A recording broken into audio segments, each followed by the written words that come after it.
Sa murang isipan ng mga kabataang Iglesia ni Cristo ay hinuhubog na sila sa kahalagahan ng pagsamba at pagsunod sa mga utos ng Panginoong Diyos. Sa pangunguna ng pamamahala ng Iglesia, katubang ang Christian Family Organizations o CFO, ay sinisikap na magkaroon ng matibay na pundasyon ng pananampalataya ang mga kabataang Iglesia ni Cristo sa mga salita ng Diyos na laging itinuturo sa kanila sa pagsamba ng kabataan. Isa sa aktibidad na naglalayong matupad ang layuning ito ay ang PNK Tagisan ng Talino. The Tagisan ng Talino is an activity launched by the church administration through the Christian Family Organization to enhance the knowledge of the children of what they've learned during the children's worship service, so that way they will have a good foundation of the importance of serving and worshiping God and following His teachings. Lubha pong napakahalaga po na ang mga salita po ng Diyos na itinuro po sa pagsamba ng kabataan ay maitanim po sa mga kabataan sapagkat ito po ang kanilang kabubulatan, kalalakhan at ito po ang magpapatibay lalo ng kanilang pananampalataya para lalong manghawak po sa mga pangako ng Panginoong Diyos. Matapos ang semifinals ng mga distrito eklesyastiko sa Mega Manila, South Luzon Region, Visayas at Mindanao, Asia at Ibayong Dagat, isinagawa ang semifinals ng PNK Tagisan ng Talino ng mga distrito na kabilang sa North Luzon at Central Luzon. Nagtungo sa Baguio City ang mga delegates mula sa 37 distrito upang saksihan at mag-isa sa malaking aktibidad ng PNK. Galing po kami sa distrito ng Isabela East para makipagkaisa po sa tagapamahalang pangkalahatan po sa Tagisan po ng Talino. Kasi kapatid po na Yuan Iko, ang representative po namin galing po sa Isabela East. Para po sumuporta po sa aming contestant po ng Tagisan ng Talino. Sikag here. Masayang-masaya po kami dahil makakasama po namin unang-una ang mga kapatid natin sa iba't ibang distrito. Ganon din po ang aming kinatawan na siya po naming susuportahan.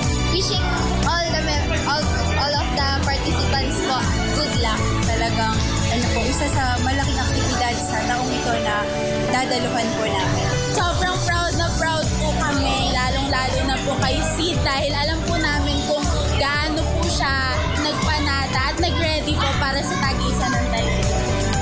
Mula sa day 1 ng preparation hanggang sa mismong araw ng aktibidad, proud parent si kapatid na Juvie at ipinakita ang kanyang buong suporta sa kanilang anak na nakapasok sa semifinals. Sa tulong po ng ama, nakapasok naman po yung anak ko. Kaya masayang-masaya po, kabado. Pagod po, biyahe po at saka pagre-review. Sulit po.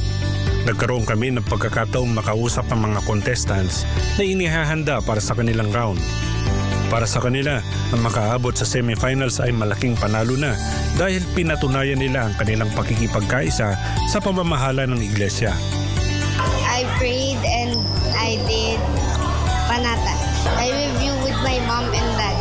Tinithink ko po na mag-enjoy lang po. Dapat confident po ako sa answer ko. Magpapasalamat po ako sa parents ko and coach ko po na nakarating po ako sa moment na to. And magpapasalamat din po ako sa Panginoon dahil siya po yung nagbigay sa akin ng knowledge. Nagpapasalamat po ako sa Panginoong Diyos na nandito po ang aking mamagulang na tumutulong po sa akin. Binubuo ng 3 rounds ang Bible quiz. Ang round 1 ay multiple choice category. Ang makasasagot ng tama ang pasok sa round 2 na identification category. Sa round 3, 4 ang magtatagisan ng talino sa Bible verse identification. At ang magwawagi ang magiging representative sa finals ng PNK Tagisan ng Talino. Sa huli, itinanghal na winner na semifinals ng PNK Tagisan ng Talino si kapatid na Mio Aki de la Cruz.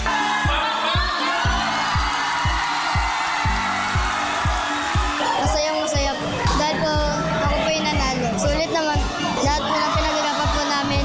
Sobrang proud, parang lahat ng pagod mula umpisa nasuklian sa dami ng magagaling na sumali. Talagang hindi ko inisip na siya talaga, kaya hindi ko mapigil umiyak. Iyak na masaya kasi naaalala namin yung mga hirap namin araw-araw para mag-review. At the same time, syempre ngayon nabunga lahat. Nakakagalak talaga ng puso. Hindi man pinalad na magwagi ang ibang mga kalahok. Para sa kanila, panalo pa rin sila dahil sa karanasang hindi matutumbasan ng anuman at ang namamalaging pakikiisa nila sa pamamahala ng iglesia kahit sa kanilang musmus na isipan.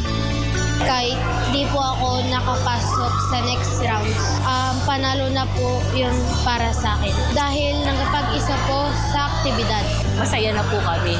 At malaking panalo na rin po sa amin na makarating po kami ngayon dito bilang bahagi po ng Tagisan ng Talino. Nagpapasalamat tayo sa pamamahala sa ganitong mga aktibidad sapagkat mula doon sa mga magulang at sa mga bata, yung shared spiritual experience na naramdaman nila sa ganitong pakikipagkaisa sa aktibidad ay lalong nagpatatag ng kanilang sambahayan at higit sa lahat ay nagpatibay sa kanilang ginagawang paglilingkod sa Panginoon Diyos para anuman ang mangyari ay patuloy silang makapaglingkod sa Diyos para maligtas. Well, after this will be the International Championship or the International Finals, which will take place, I believe, in February 8th. And this will be comprising of the different regions in the Philippines as well as our brothers and sisters in the ecclesiastical districts all over the world. Mula sa Baguio City, ako po si kapatid na Erz Maggi para sa Iglesia ni Cristo News Network. Bago ang semifinals ng Tagisan ng Talino sa North Luzon, nauna nang natapos ang semifinals sa Mega Manila na isinagawa sa prologo ng Iglesia ni Cristo Museum sa Quezon City. Sa 16 na mga kalahok mula sa distrito ng Bulacan West ang nagwagi at naghahanda para sa next round, ang Grand Finals. Para naman sa semifinals ng South Luzon, nagkita-kita at nagtagisan ng galing ang mga batang kalahok mula sa mga distrito sa Region 4A at 4B at Bicol Region sa isang hotel sa Tagaytay City. Ang representative mula sa distrito ng Dasmariñas City, Cavite ang nagwagi sa nasabing kompetisyon na umani ng pinakamaraming tamang sagot. Isinagawa naman sa Cebu City ang semifinals ng nasabing patimpalak para sa Visayas Region ng mga kalahok. Matapos sumabak sa eliminations, nakakuha ng pinakamaraming tamang sagot ang representative ng distrito ng Negros Oriental.